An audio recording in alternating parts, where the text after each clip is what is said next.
Bakit nandito ka? Nasa loob ang party. Introvert kasi ako. Ayoko ng big crowds. I know what introvert means. Of course. Doktor ka, di ba? Siyempre, matalino ka. Siya nga pala, Sari, congratulations, ha? Bakit mo ako kino-congratulate? Hindi naman ako yung na-acquit at lumaya. Akala ko ba na-establish na natin na matalino ka? Dapat alam mo na yung ibig ko sabihin. So ano gusto mo sabihin ko? Condolence?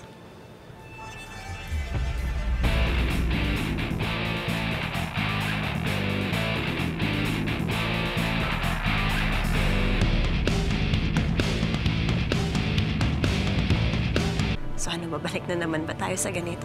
Tatapunan mo ako ng wine? Ano, sasampalin, sasabunutan? Tatapunan ng putik? Walang putik dito. Akala ko ba best friends na tayo?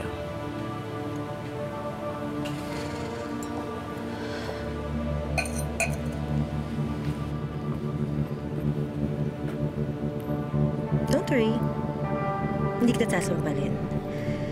Mamumukha na naman akong kontrabide. Bida ka pala ngayon dyan sa isip mo. At ako ang umaapi sa'yo. Relax, Sari. Masyado kang tense.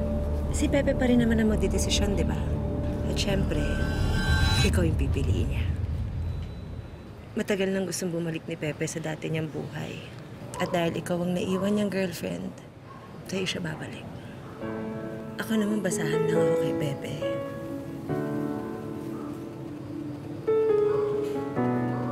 Ginamit lang niya ako para linisin siya. At ngayon na malinis na siya, hindi na niya ako kailangan. Pwede na niya ako itapon.